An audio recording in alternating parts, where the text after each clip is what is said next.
Instagram है, YouTube, हमें तो पता नहीं मेरा यूट्यूब चैनल कौन कौन लोग चलाते हैं, हमको तो पता नहीं मेरे फेसबुक चैनल कौन कौन चला। हमसे तो एक साहब कहा कि सर आपकी तो 100 करोड़ रुपए तो सोशल मीडिया से इनकम है। मेरे साथ 2-3 लोग थे, मैंने कहा इसको उठा गाड़ी में बैठाओ, इससे पूछो कहाँ से आ रहा है 100 करोड़ रुपया। कहा नहीं, इतने आपके फेसबुक पेज चल रहे हैं, 7-7 10-10 लाख फॉलोवर है, मुझे पता ही नहीं है ही नहीं। है कोई चैनल होगा तब तो पता चलेगा, जब है ही नहीं। आप इतना फोटो ले रहे हो इंस्टाग्राम, क्यों ये सब काम कर रहे हो, क्यों सेल्फी ले रहे हो? आदर्श हैं आप हमारे। नहीं, आदर्श है तो अच्छी बात है। जब हम किसी की फोटो नहीं ले रहे हैं, हमको किसी के साथ देखे, इतने लोगों से हिंदुस्तान में मिले, इस देश के बाहर मिले, किसी सोशल मीडिया पे मेरी फोटो देखे। अड़गड़ानंद भगवान है, महाराज स्वामी जी भगवान है, तो भगवान के साथ तो हर आदमी चाहेगा कि फोटो खिंचा ले। आप हमारे भगवान हैं। तर्क ढूंढ लिया तुरंत तुम बना, तुम इलाहाबादी काम है तर्क में फंसा देना। लेकिन अब सबके अलग, जैसे बुद्ध के अलग सिद्धांत है, सेमिनार कब होगा? बुद्ध मध्यम मार्ग कहते हैं, महावीर कहते हैं कोई मध्यम मार्ग नहीं, अति मार्गी। तो मैं कह रहा हूँ कोई सेल्फी नहीं, सब पढ़ेंगे, सब बढ़ेंगे। इस इलाहाबाद को ऑक्सफोर्ड कहा जाता था पूरब का। 7-7 प्रधानमंत्री, न जाने कितने IAS IPS अभी सर आए हुए थे, हमारे सीनियर हैं। इलाहाबाद यूनिवर्सिटी के प्रोडक्ट नहीं है ये, इलाहाबाद यूनिवर्सिटी के प्रोडक्ट है। और सोचिए, उन्होंने अब वही कह रहे थे कि हम लोग के समय में कोई लड़का SI देता था हॉस्टल का, तो छुप के देता था, चोरी से, लोग बुरा मानते थे। कोई किसी को बताता नहीं था कि फलाने SI का एग्जाम दे रहे हैं, कोई बताता ही नहीं था। ये गरिमा थी इलाहाबाद की, प्रयागराज की, उसको जीवित करना है और तुम ही लोग करोगे, उसको फिर से जीवित करना है। भाई तुम्हारे पास यहाँ किस चीज की, सबसे सस्ता शहर आज भी है। जितने लोग दिल्ली से लौट के आए होंगे, तुमको पता होगा कितने स्लम एरिया टाइप की जगह पे वहां रहते थे। 20,000 रुपया मिनिमम दिल्ली में चाहिए रहने के लिए। और जिसके पास भी पैसा नहीं है, उससे मैं निवेदन करूंगा कि यार देखो, माँ बाप पे दबाव बना के पैसा मत ले जाओ। आज तो ऐसी ऑनलाइन कोचिंगें हैं जो 16,000 में पढ़ा रही है, 15,000 में पढ़ा रही है, कोई 7,000 में पढ़ा रहा है। टीचर सारे अच्छे हैं, तुम्हें विषय की जानकारी ही तो लेनी है। भाई जितनी कोचिंग है 1.5-2 लाख रुपए फीस ले रही है। अगर तुम्हारे पास नहीं, ऐसा नहीं कि वो अच्छा नहीं पढ़ाती है, मैं ये नहीं कह रहा हूँ, तुम्हारे पास अतिरेक है, सरप्लस है, तो तुम चले आओ दिल्ली, कोई दिक्कत नहीं। तुम्हारे पास नहीं है तो तुम्हें किसी पर्टिकुलर विषय को समझना ही तो है।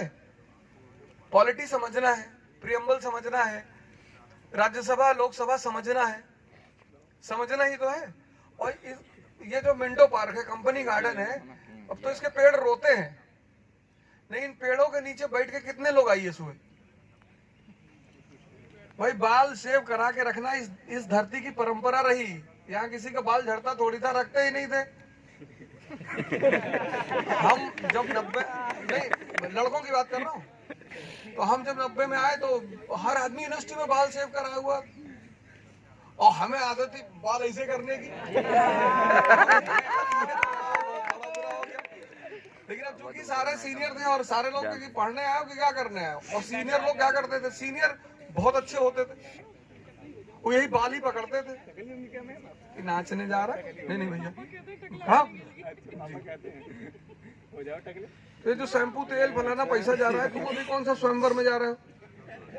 इसीलिए आश्रम में तुम बुद्धिस्टों को देखो, जो आश्रम में तुम आश्रम में ही तो रह रहे हो, पढ़ाई ही तो कर रहे हो।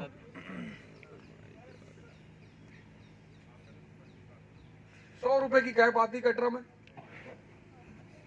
बबलू भाई की दुकान है यादव चाय वाले के बगल में, बहुत पुराने हमारे साथी हैं, हम उन्हीं के कैप लेते थे। तो वहीं से अपना तुम एक कैप ले लिए, अपना बाल शेव करा लिए, पढ़ रहे हो चुपचाप, तुमसे क्या फर्क पड़ता है बाल झड़ रहा है कि नहीं झड़ रहा। जब तुम IPS IAS हो जाओगे तब बाल की जरूरत पड़ेगी, तब झड़ेंगे ही नहीं, क्योंकि तब तुम दूसरे के झड़ा दोगे, इतना टेंशन दे दोगे तुम। तो ये सब यही तो सोच विचार की बात है। तो इस धारा को पुनः जीवित करना है, इस धारा पे आगे बढ़ना है। और कल का सेमिनार मैं सुबह आके टाइम फाइनल कर दूंगा, कल का सेमिनार कितने बजे होगा। संभवतः दोपहर में ही होगा, 12-1 बजे के बाद, या शाम को होगा। प्रयाग संगीत समिति में लोकेशन कहाँ होगा सर? नहीं, अभी हमारे फैजल भाई आ रहे हैं तो बताएंगे कहाँ पे है, कैसे है, तो सुबह मैं सूचित कर दूंगा। नहीं तो सबके पास तो मोबाइल है, तो मेरा चैनल है वो रे अवध ओझा वाला, जिसपे मैं नौजवान क्रांति चलाता था। ठीक है है ना, तो सुबह तुम अपना मोबाइल सामने रखा लगा दो, तो ये सारी क्रियाएं मैं साथ में करूंगा, आप हमारे साथ करिए। और मैं कोशिश कर रहा हूँ कि एक मतलब योगी को मैं स्वामी जी के आश्रम से परमानेंटली ही बुला लूं, तो वो सुबह आप, इससे क्या होगा कि आपको जैसे यहाँ आदत पड़ गई है और 6 महीना 7 महीना करते रहेंगे तो फिर वो अपनी जीवनचर्या में शुमार हो जाएगा। क्योंकि अभी 5 दिन बाद बहुत सारे लोग फिर सोचेंगे स्वामी जी ने क्या कहा 25 मिनट, और सब में से उन्होंने एक वो जो कहा आसन बताया जिसमें हम हाथ दोनों तरफ लेके जाते हैं, कहा वही सिर्फ कर लेंगे तो हाँ। तो एक तो ये महायोग क्रिया और एक पशु आसन, ये जो है वो 2 आसन अगर आप कर लेंगे तो आप स्वस्थ रहेंगे, मस्त रहेंगे, दिमाग की शक्ति बनी रहेगी। तो ये 2 चीजों पे मैं काम करूंगा, एक तो मैं खुद सुबह आपसे मिलूंगा 5:30 बजे, और एक मतलब कोई संत जो है हम आश्रम से बुलाएंगे।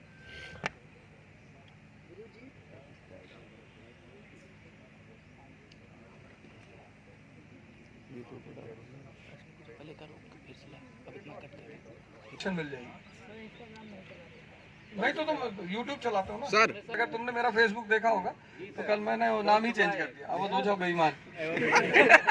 उसकी वजह ये है कि देखो ऐसा है ना, जब तुम किसी को कुछ दे रहे हो, जैसे मधुमक्खी डंक मारती है लेकिन निश्चिंत रहती है कि तुम आओगे मेरे पास जरूर। जहाँ शहद है ना वहाँ डंक की कोई परवाह ही नहीं करता। तुम इसीलिए तो ज्यादा परेशान हो, तुमको अपनी इज्जत बचानी वही नहीं।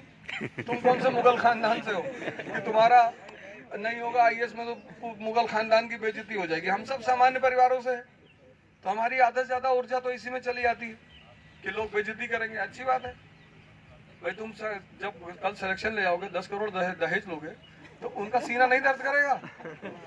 तो तुम तो उनके सीने में दर्द की तैयारी किए बैठे हो। तो जब तुम हारोगे तो उनके सीने का दर्द खत्म होगा, तो जब वो सीने का दर्द खत्म होगा तभी तो वो नाचेंगे कि अंतिम अटेम्प्ट खत्म हो गया और ये बहुत बढ़िया पकौड़ी बन रही है।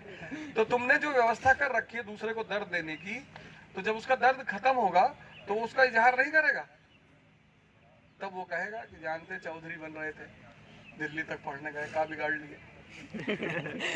तो वो सही कह रहा है, उसमें कोई गलत बात नहीं। हमारा सिलेक्शन नहीं हुआ तो हमारे गांव में लोगों ने हमको कमिश्नर साहब कहना शुरू कर दिया। Direct promote. जब तक अटेम्प्ट था तब तक किसी ने कुछ नहीं कहा। अब उनको पता था कि चिढ़ेगा, और शुरुआत में तो आग लग जाती थी एकदम से कि कमिश्नर कह रहे हैं। तो जब हमारे सबके साथ होता है वो, जब हारोगे तो पूरी दुनिया कूद के छाती में बैठ जाएगी।